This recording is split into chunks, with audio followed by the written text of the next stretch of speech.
Hello बच्चों। तो आज हम लोग स्टार्ट करने जा रहे हैं भौगोलिक खोजें, जो कि क्लास 9 का हिस्ट्री का पहला चैप्टर चल रहा था, उसका सेकंड और लास्ट पार्ट। ठीक है, सेकंड और लास्ट पार्ट इसलिए बोल रहा हूँ क्योंकि इसके बाद ये चैप्टर ख़त्म हो जाएगा। ठीक है, तो हमने पिछला बार पढ़ा था कोलंबस के बारे में कि उसने अमेरिका का खोज किया था 1492 में। ठीक है, उसके बाद देखिए अमेरिका ने ही भारतीय उपमहाद्वीप के निवासियों को क्या किया था, रेड इंडियन कहा था। क्या कहा था? Red Indian. ठीक है, तो इंडिया, आपको पता है कि इंडिया वाले लोग को क्या, वो लोग बहुत ही हीन नज़र से देखते थे। वो लोग रेड इंडियन, ऐसे बहुत सारे लोग, वो लोग उपनाम देते थे इंडियन को। ठीक है, क्योंकि उसने अमेरिका को भारतीय उपमहाद्वीप के जैसा ही समझा, इसलिए यहाँ के लोगों को उसने क्या, रेड इंडियन कहा। ठीक है, उसके बाद 1519 में जब कोलंबस के बाद 1519 ईस्वी में मैगलन ने पूरी दुनिया का चक्कर जहाज़ से लगाया। ठीक है, पहले आपको पता था कि रोड कुछ था नहीं उतना डेवलप। ठीक है, तो कोई भी जो भी ट्रैवलिंग होता था वो सब किससे, समुद्र के थ्रू ही होता था, जहाज़ से।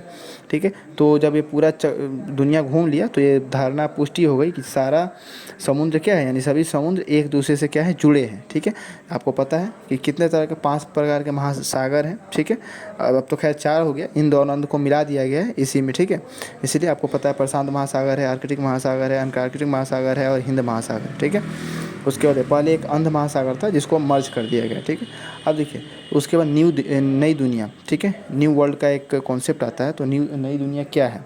तो अमेरिका महाद्वीप को यूरोपियों द्वारा नई दुनिया कहा गया। ठीक है, यूरोप वासियों द्वारा क्या कहा गया, अमेरिका महाद्वीप को नई दुनिया कहा गया, क्योंकि कोलंबस की यात्रा से पूरी इसकी कोई जानकारी नहीं थी। मतलब उससे पहले कोई नहीं जानता था कि अमेरिका नाम का कोई जगह वहाँ पे था है। ठीक है, उस सबसे पहले कोलंबस ने ही उसको बताया था। ठीक है, उसके बाद हम लोग, तो आप लोग से अगर आप पूछा जाए नई दुनिया क्या है, कभी कभी एग्ज़ाम में पूछ देता है 2-2 मार्क्स में, शॉर्ट क्वेश्चन में, कि नई दुनिया से आप क्या समझते हैं, या फिर नई दुनिया के कॉन्सेप्ट को समझाएं। ठीक है, तो आपको ये लिखना होगा, बोलना होगा क्या, अमेरिकी महाद्वीप को यूरोपियों द्वारा नई दुनिया कहा गया क्योंकि कोलंबस की यात्रा से पूर्व इसकी कोई जानकारी नहीं थी। ऑब्वियस सा बात है, कोई जब तक नहीं बताएगा, अभी आपको अगर ये जानकारी नहीं हो कि ये पेन है, ठीक है, तो फिर कोई इसको बताएगा ये पेन है, तभी तो आप जानोगे ना, उससे पहले तो नहीं जानोगे। हाँ, इससे पहले आप ये जानता था लोग कि कोई एक जगह था, यहाँ से इतनी ये सामान सब हम लोग क्या करते लाते हैं, ये लोग पहले जानते हैं।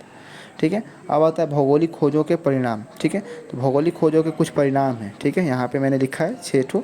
ठीक है, इसका डेप्थ एनालिसिस, यानी कि इसके थोड़ा थोड़ा इसमें दिया हुआ कॉन्सेप्ट वो आपको पढ़ना होगा। ठीक है, जो कि मैंने यहाँ लिखा है, स्वयं पढ़ें, जो कि पेज नंबर 6-7 में होगा। ठीक है, पेज नंबर 6 और 7 में है।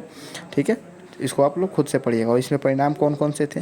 व्यापार वाणिज्य पर प्रभाव। ठीक है, सबसे पहले व्यापार आपको पता है बिजनेस को बोलते हैं, सबसे पहले बिजनेस पर प्रभाव पड़ा।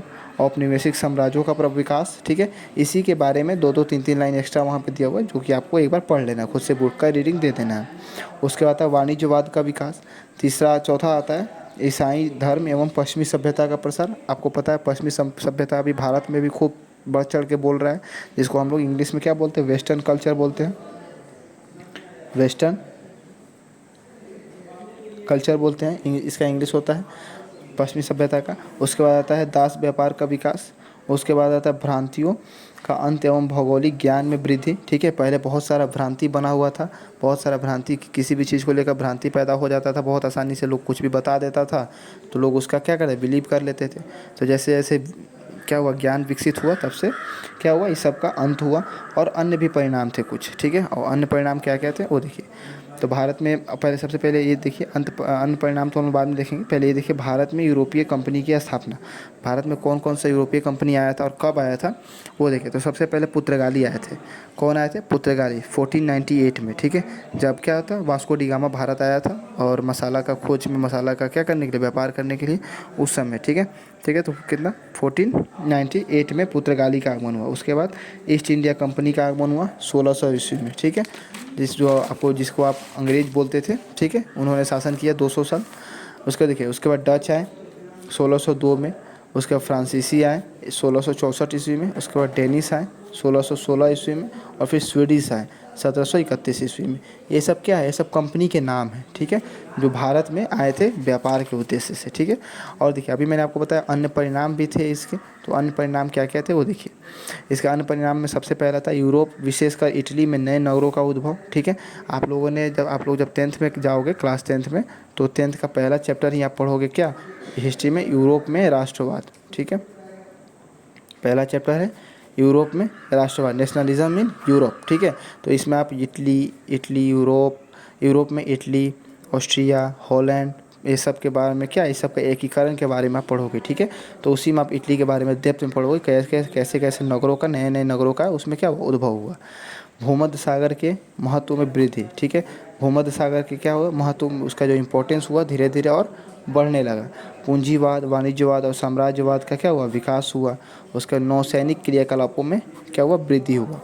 तो ये था मोटा मोटी इस पूरे चैप्टर का सारांश, जो कि आपका चैप्टर क्या नाम है, भौगोलिक खोजें, ठीक है। और ये आपका चैप्टर ख़त्म हुआ। जितना भी मैंने नोट्स लिखवाया था इसको आप वीडियो पॉज करके नोट्स लिख सकते हो, ये आपको नोट्स इतना सफिशिएंट है।